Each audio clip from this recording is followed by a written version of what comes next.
kumusta po sa inyo lahat? At ito, welcome back po ulit sa ating channel.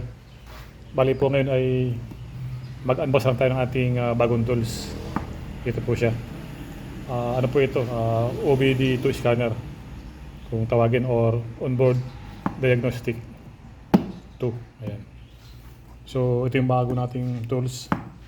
Meron tayong luma, ito siya, Maxi Scan. Pero yung ating bago ay launch yung kanyang brand.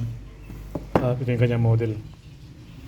So bali ano po ito, itong OBD2 ay ginagamit para sa sakyan. Pag-scan po siya, kung meron kayong problema sa sakyan, lalo na check engine siya, pwede nyo po itong gamitin. Napaka importante po nito.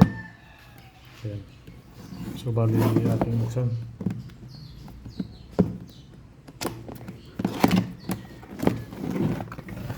Meron ko pala ito, LCD display na yung kanyang screen.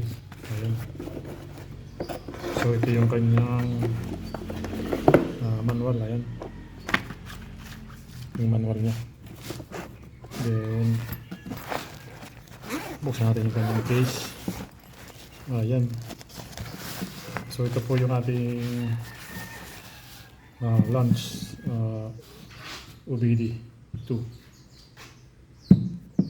Then may kasama po siyang ito, yung kanyang OBD port cable. Ito siya. Then meron siyang kasamang USB cable para sa charging. Ayan. So ito po siya, ating power. Yun. Yan po kung makikita nyo. So bali lang po ito, plug lang itong cable niya. Then dito po, then papunta sa port ng OBD sa ating pong sasakyan. Ayan. So ito po siya.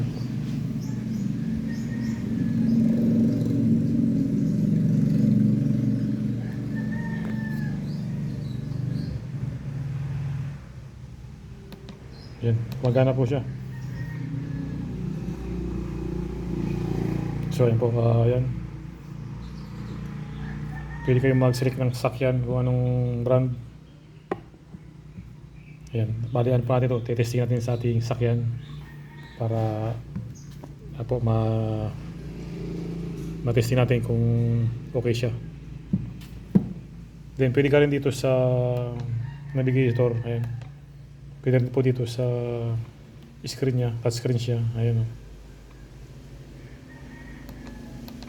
So ayan po siya. So ito yung ating luma. Ayan, Maxi Scan. Ito yung ating bagong launch OBD2 scanner. Ayan.